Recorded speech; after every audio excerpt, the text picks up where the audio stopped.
Hey everybody, thanks for joining me for this episode of ATP Ask the Pastor. I'm Pastor Sullivan at Holy Cross Lutheran Church in Kerrville, Texas. Today's question, dear Pastor, what was the early church's view of the Old Testament apocryphal books? The Roman Catholic Church claims that these books were already approved at the Council of Carthage in 397. Why were they then rejected as canonical by the Reformation? All right, so the Third Council of Carthage in 397, its 24th canon states, besides the canonical scriptures, nothing be read in the church under the name of divine scripture. And its list includes many of the Old Testament apocryphal books. However, this was not the first council of the church to decide upon these books, nor do the fathers before the Council of Carthage agree. A council met in the year 364 in the city of Laodicea.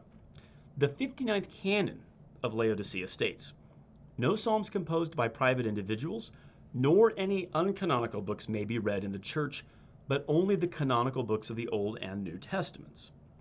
Canon 60 then lists 22 books of the Hebrew Bible, including Baruch and the Epistle of Jeremiah as part of the book of Jeremiah, and then all of the New Testament books with the exception of Revelation.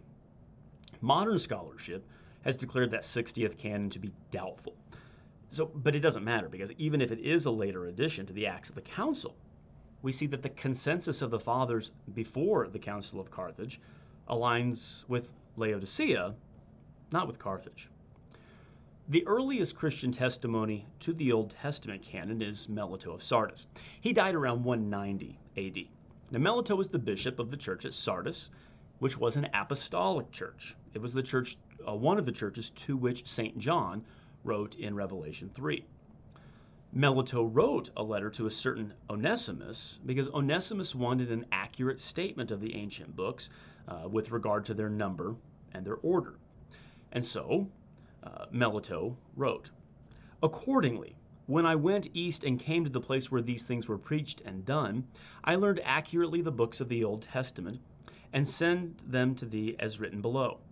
Their names are as follows. Of Moses, 5 books. Genesis, Exodus, Numbers, Leviticus, Deuteronomy. Jesus, Nave, Joshua. Judges, Ruth. Of Kings, 4 books. 1st and 2nd Samuel, 1st and 2nd Kings. Of Chronicles, 2. The Psalms of David, the Proverbs of Solomon, Wisdom, so synonymous with each other. Also Ecclesiastes, Song of Songs, Job. Of prophets, Isaiah, Jeremiah. Of the 12 prophets, 1 book, Daniel, Ezekiel, Esdras, from which I also have made the extracts, dividing them into 6 books. That's in Eusebius of Caesarea's Ecclesiastical History, Book 4, Chapter 26. Now, by wisdom, we noted he means the book of Proverbs, and by Esdras, he means Ezra and Nehemiah because they were combined as 1 book. Melito doesn't list any of the Old Testament books, any of the Old Testament apocryphal books as properly belonging to the Old Testament. Moving on, Cyril of Jerusalem. He lived around 318 to 368 AD. Also, Jerusalem, an apostolic church. He wrote, learn also diligently, and from the church, what are the books of the Old Testament, and what are those of the New? And pray, read none of the apocryphal writings. For why dost thou, who knowest not those things which are acknowledged among all, trouble thyself in vain about those which are disputed? Read the divine scriptures, the 22 books of the Old Testament. These have been translated by the 72 interpreters. So Cyril is telling his catechumens that as you are a catechumen, stick with the scriptures, not with the disputed books then, because they're not canonical. Many other fathers held that only the books of the Hebrew Bible were to be counted as canonical. Those include Amphiliochius, who lived from 340 to 395, Gregory Nazianzus, 329 to 389, Origen of Alexandria, about 185 to 253 AD. Athanasius of Alexandria, in his 39th Festal letter, writes that there are other books besides those in the canon, and those other books are appointed to be read for instruction in godliness, and he lists those books as being the Old Testament Apocrypha, along with the Didache and the Shepherd of Hermas. However, the most well-known church father who wrote against the canonicity of the Old Testament apocryphal books is Jerome. He lived from 342 to 420 AD.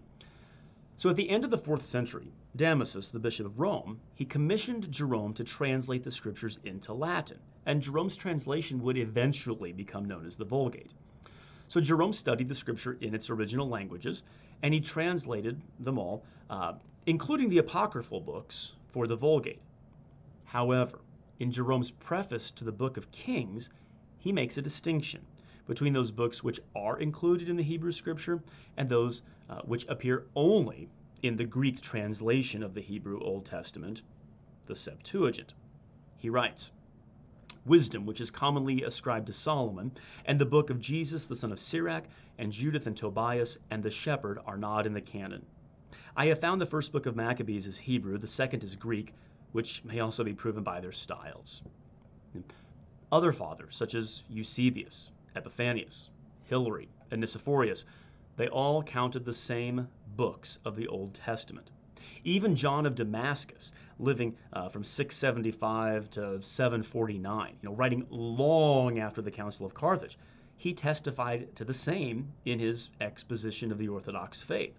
He noted that wisdom of Solomon and Sirach, quote, "are virtuous and noble, but are not counted, nor were they placed in the ark," end quote. And that means not canonical for the Hebrews.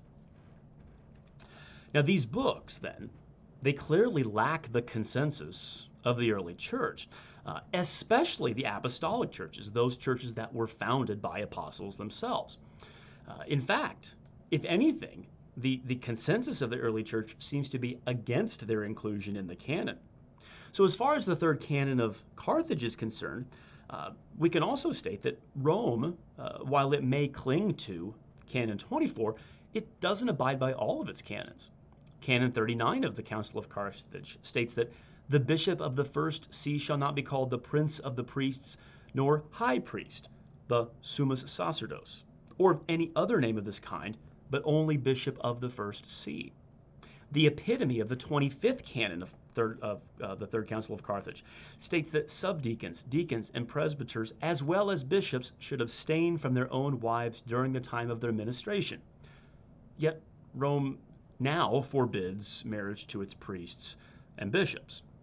If someone were to press the point, then, that the Trullan Council of 692 affirmed the canons of Carthage, then we would also have to note that that very same Trullan Council also accepted the canons of the Council of Laodicea from 364. Now, you've heard it said, we've all heard it said by Roman Catholics that Luther removed books from the Bible, and that's why Lutherans don't have all of the Roman Catholic doctrine, or some variation of that theme. But from Laodicea and the fathers listed, it's clear that Luther didn't remove books from the Bible any more than Melito, Athanasius, Jerome, and all those other church fathers did. The consensus of the early church was that those books were never part of the Old Testament to begin with. And Luther agreed with those fathers that these books should be read for edification, which is why he kept them in his German translation of the Bible. Now, he did place them in between Malachi and Matthew, and in doing so, he confesses two things. By keeping them, he confesses that they should be read for edification. But by sequestering them in between the two testaments, he confesses that they aren't divinely inspired scripture. Nor do these books contain anything that teaches papist doctrine. There are passages that may allegedly teach papist doctrine, but Lutherans have, ever since the Reformation, explained those texts in accordance with the rest of Scripture and the analogy of faith. So Tobit 4 verse 10 says, "Alms do deliver from death."